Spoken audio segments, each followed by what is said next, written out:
ಎಲ್ಲರಿಗೂ ನನ್ನ ಯೂಟ್ಯೂಬ್ ಚಾನಲ್ಗೆ ಸ್ವಾಗತ. ಇನ್ನೂ ಯಾರೂ ಕೂಡ ನಮ್ಮ ಚಾನಲ್ಗೆ ಸಬ್ಸ್ಕ್ರೈಬ್ ಆಗಿಲ್ಲ, ಕೂಡಲೇ ಸಬ್ಸ್ಕ್ರೈಬ್ ಆಗಿ ಆದರ್ಶ ವಿದ್ಯಾಲಯ ನವೋದಯ ಮೊರಾರ್ಜಿ ಪ್ರವೇಶಗಳಿಗೆ ಸಂಬಂಧಪಟ್ಟಂತಹ ಹೆಚ್ಚಿನ ಮಾಹಿತಿಗಾಗಿ ನಮ್ಮ ಚಾನಲನ್ನು ಸಬ್ಸ್ಕ್ರೈಬ್ ಮಾಡಿ ಇಟ್ಕೊಳ್ಳಿ. ನಮ್ಮ ಚಾನಲನ್ನು ಸಬ್ಸ್ಕ್ರೈಬ್ ಮಾಡಿ ಇಟ್ಕೊಂಡ್ರೆ ತಮಗೆ ಮಾಹಿತಿಗಳು ಸುಲಭವಾಗಿ ದೊರಕ್ತವೆ ಅಂತ ಹೇಳ್ತಾ ಈ ಒಂದು ವಿಡಿಯೋದಲ್ಲಿ ತಮಗೆ ಏನು ಮಾಹಿತಿಯನ್ನು ನೀಡ್ತಾ ಇದ್ದೇನೆ ಅಂತಂದರೆ, ಈಗ ಆಲ್ರೆಡಿ ಆದರ್ಶ ವಿದ್ಯಾಲಯ ಪ್ರವೇಶ ಪರೀಕ್ಷೆಗಳು ಮುಕ್ತಾಯವಾಗಿದ್ದು ಅದರ 4ನೇ ಸುತ್ತಿನ ಸೀಟು ಹಂಚಿಕೆಯನ್ನು ಕೂಡ ಕೌನ್ಸ್ಲಿಂಗ್ ಮುಖಾಂತರ ತಮಗೆ ಏನು ಶಾಲೆಗಳಿಗೆ ಕರೆದು ಮಕ್ಕಳಿಗೆ ಸೀಟು ಹಂಚಿಕೆಯನ್ನು ಮಾಡಿದ್ದರು.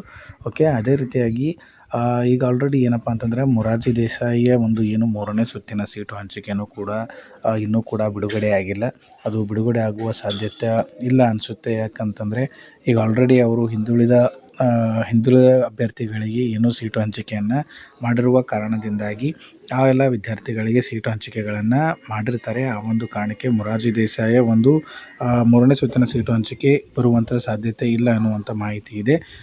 ಸೊ ಕಾದು ನೋಡೋಣ. ಏನಾದರೂ ಮತ್ತೆ ಉಳಿಕೆ ಆದಂಥ ಸೀಟುಗಳಿಗೆ ಪ್ರವೇಶಗಳನ್ನು ಬಿಟ್ಟರೆ ನಮಗೆ ವಿಡಿಯೋ ಮುಖಾಂತರ ನಾನು ಮಾಹಿತಿಯನ್ನು ತಿಳಿಸ್ತೇನೆ. ಅದೇ ರೀತಿಯಾಗಿ ಈ ಒಂದು ವಿಡಿಯೋದಲ್ಲಿ ಈಗ ಏನು ಆದರ್ಶ ವಿದ್ಯಾಲಯ 4ನೇ ಸುತ್ತಿನ ಸೀಟು ಹಂಚಿಕೆ ಮುಕ್ತಾಯಗೊಂಡ ನಂತರ ಯಾವ್ಯಾವ ಶಾಲೆಗಳಲ್ಲಿ ಎಷ್ಟು ಸೀಟುಗಳು ಉಳಿದಿವೆ ಅಂದ್ರೇನು ಅದನ್ನು ಮುಂದಿನ ವರ್ಷ ಲ್ಯಾಟ್ರಲ್ ಎಂಟ್ರಿಗೆ ಅಂಥೇಳಿ ಪ್ರವೇಶಕ್ಕೆ ಸೀಟುಗಳನ್ನು ಇಟ್ಟಿರ್ತಾರೆ. ಸೊ ಆ ಒಂದು ಕಾರಣಕ್ಕೆ ತಾವು ವಿದ್ಯಾರ್ಥಿಗಳು ಅಂದರೆ ಸದ್ಯ 6ನೇ ತರಗತಿಯಲ್ಲಿ ಏನು ಅಭ್ಯಾಸವನ್ನು ಮಾಡ್ತಾ ಇದ್ದೀರಿ ಅಂಥ ವಿದ್ಯಾರ್ಥಿಗಳು ಏನು ಮಾಡಿರಿ ಅಂತಂದರೆ ಮುಂದಿನ ವರ್ಷ ಲ್ಯಾಟ್ರಲ್ ಎಂಟ್ರಿಗೆ ತಾವುಗಳು ತಯಾರಿಯನ್ನು ನಡೆಸ್ಕೋಬೋದು. ಅಂದ್ರೆ 7ನೇ ತರಗತಿಗೆ ತಮ್ಮಗಳಿಗೆ ಪ್ರವೇಶ ಪಡೆಯಲು ಅವಕಾಶ ಇದೆ. ಸೊ ಆ ಒಂದು ಕಾರಣಕ್ಕೆ ತಾವುಗಳು ಏನು ಲ್ಯಾಟ್ರಲ್ ಎಂಟ್ರಿಗೋಸ್ಕರ 6ನೇ ತರಗತಿಯ ಆದರ್ಶ ವಿದ್ಯಾಲಯ ಸಿಲೆಬಸ್ಗಳನ್ನು ಓದ್ತಾ ಇರ್ರಿ. ಅದೇ ರೀತಿಯಾಗಿ ಇಲ್ಲಿ ಸ್ಕೂಲ್ಗಳಲ್ಲಿ ಎಷ್ಟು ಸೀಟುಗಳು ಉಳಿದಿದೆ ಅನ್ನೋದನ್ನು ನಾವು ಇಲ್ಲಿ ಗಮನಿಸೋದಾದರೆ ತಾವುಗಳು ಇಲ್ಲಿ ನೋಡ್ಬೋದು. ಈ ರೀತಿಯಾದಂಥ ಮಾಹಿತಿ ನಿಮಗೆ ಸಿಗ್ತದೆ. ಓಕೆ, ಇಲ್ಲಿ ಜಿಲ್ಲಾವಾರು ಬ್ಲಾಕ್ ಅಂತಿಮ ಪಟ್ಟಿ ವಿವರಗಳನ್ನು ತಾವುಗಳು ನೋಡೋದಾದರೆ ಒಟ್ಟು ಸೀಟುಗಳು ಎಷ್ಟು ಇನ್ನೂ ಉಳಿದಿರುವಂಥ ಸೀಟುಗಳನ್ನು ಕೂಡ ತಾವುಗಳು ಇಲ್ಲಿ ನೋಡ್ಬೋದು. ಓಕೆ, ಜಿಲ್ಲಾವಾರು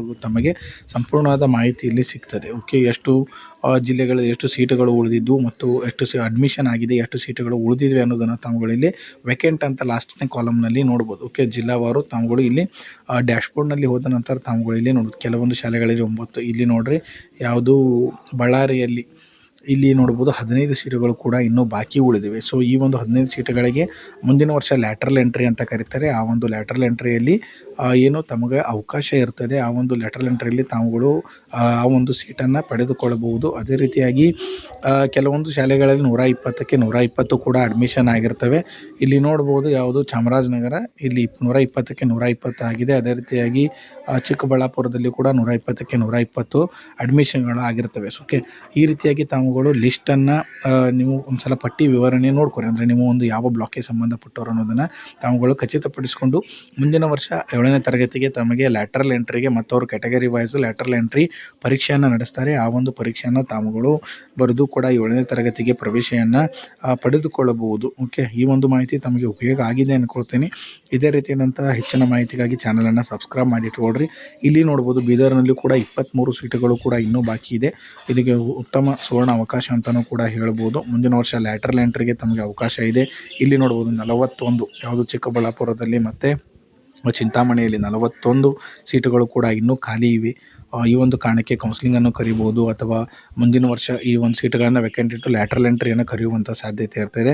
ಆ ಒಂದು ಕಾರಣಕ್ಕೆ ತಾವುಗಳು ಏನಪ್ಪ ಅಂದರೆ ಈ ಒಂದು ಲಿಸ್ಟನ್ನು ಪರಿಶೀಲನೆ ಮಾಡಿರಿ. ತಮಗೇನೋ ಡೌಟ್ಸ್ ಇದ್ದರೆ ಕಮೆಂಟ್ ಮುಖಾಂತರನೂ ಕೂಡ ಕೇಳ್ಬೋದು. ಹೆಚ್ಚಿನ ಮಾಹಿತಿಗಾಗಿ ನಮ್ಮ ಚಾನಲನ್ನು ತಾವುಗಳು ಸಬ್ಸ್ಕ್ರೈಬ್ ಮಾಡಿ ಇಟ್ಕೊಂಡ್ರೆ ಹೆಚ್ಚಿನ ಮಾಹಿತಿಗಳು ಸುಲಭವಾಗಿ ದೊರಕ್ತವೆ ಅಂತ ಹೇಳ್ತಾ ಈ ಒಂದು ವಿಡಿಯೋ ಯಾರಿಗೆ ಉಪಯೋಗ ಇದೆ ಅಂಥವ್ರಿಗೂ ಕೂಡ ವಿಡಿಯೋವನ್ನು ಶೇರ್ ಮಾಡಿರಿ ಅಂತ ಹೇಳ್ತಾ ಈ ವಿಡಿಯೋನ ಕಂಪ್ಲೀಟಾಗಿ ನೋಡಿದ್ದಕ್ಕೆ ತಮಗೆಲ್ಲರಿಗೂ ಕೂಡ ಧನ್ಯವಾದಗಳು.